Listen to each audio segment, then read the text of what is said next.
Hey guys, I just wanted to say thank you so much for everything. I could not do it without all of you, and I appreciate every single one of you. So thank you so much for over 7,000 subscribers. I wanted to save a tutorial video for 8K, but this opportunity came up at a good time, so I thought I'd do it early. Plus, I have 2 animated projects, so it might be a while until another video. Before we start, I want to let you know that I am not a professional animator. My methods are what I've found to be the most convenient for me, and I use them, although they could be completely wrong. With that, let's get started. What I'll be doing today is an animated icon for my buddy Mira the Dragonet or Seawing3220 on Deviantart of their gorgeous mascot Mira. I will be using Fire Alpaca, which is a free art program that wasn't really made for animation, but it works. Since Deviantart doesn't allow icons over the size of 15 KB, this will not be fully animated, nor will it have in-betweens. So to start off, I made the basic sketches. I'm only doing 2 sketches here because I really only need the keyframes. After I get the first sketch down, I turn on onion skin mode so that each new layer is a different frame. I had to make the first sketch a little darker, that way it was easier to see on the other layer.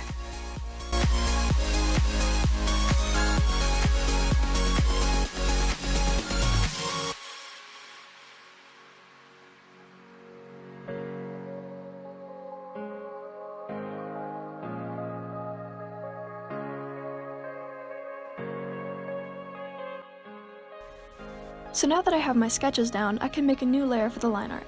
If you're using Fire Alpaca, it's important to make sure that your line art is on a different layer so that you can just delete the sketch when you're done.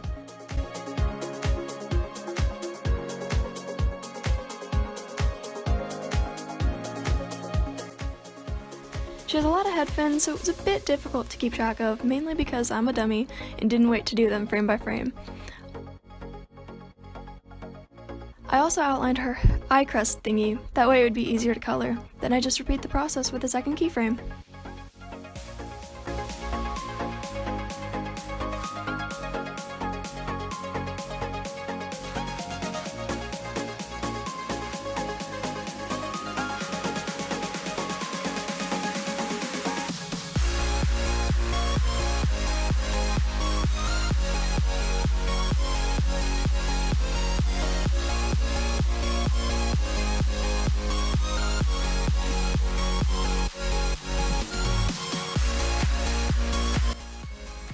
Now that I have the 2 basic frames down, I can start on the extra frames.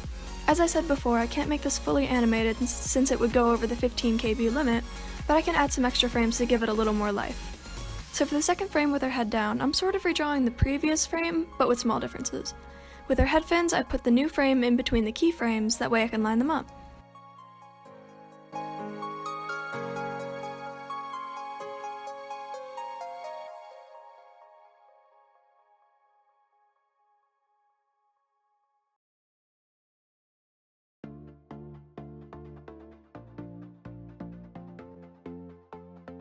Then I just make the second frame with her head up, this time moving her features down a bit. I do the same process with the fins and add the other details, and then I'm done with the outline.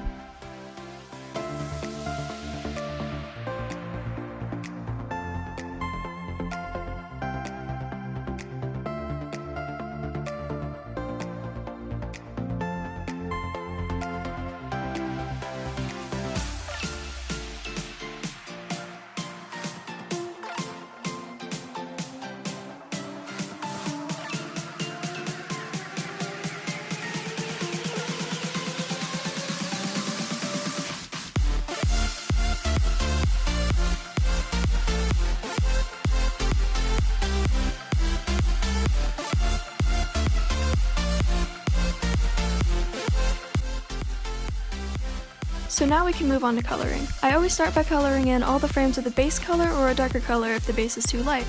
This way I can make sure I don't forget to color in something later on. I chose the purple because it's easy to see and doesn't confuse me with the line art or background.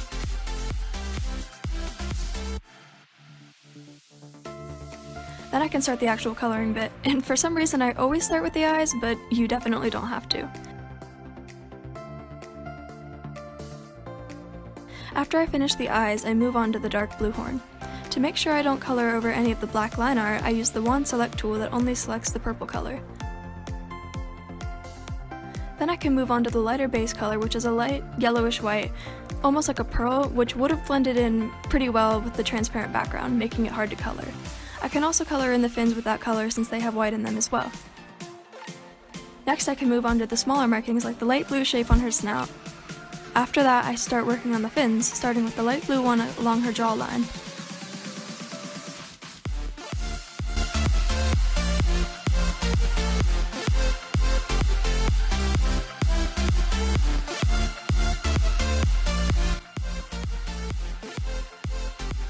Next is the purple fin before her horn, and after that is the pinkish red fin on the top of her head.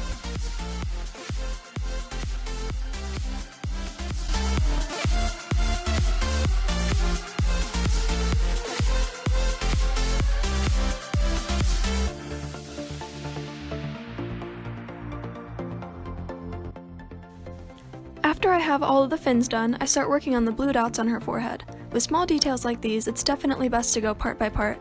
Instead of coloring each frame by itself and then doing the next, I find it better to do each detail per frame. The neck was a bit tricky. I decided to delete the color that was there to get the transparent background. With the transparency, I could do the neck scales a little easier using the onion skin feature.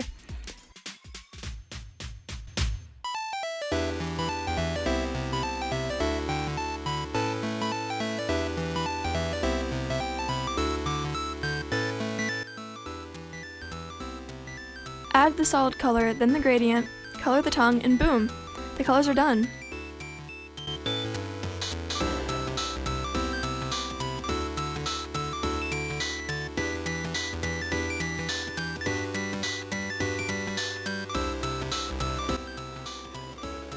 I went back and touched up a few things and added some small details, but other than that, the animation is done.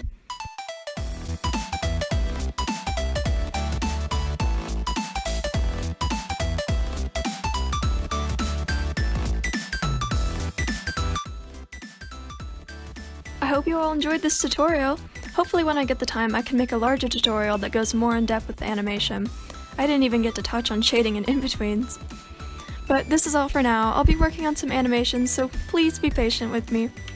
I think that's all for today. See you guys soon with another video.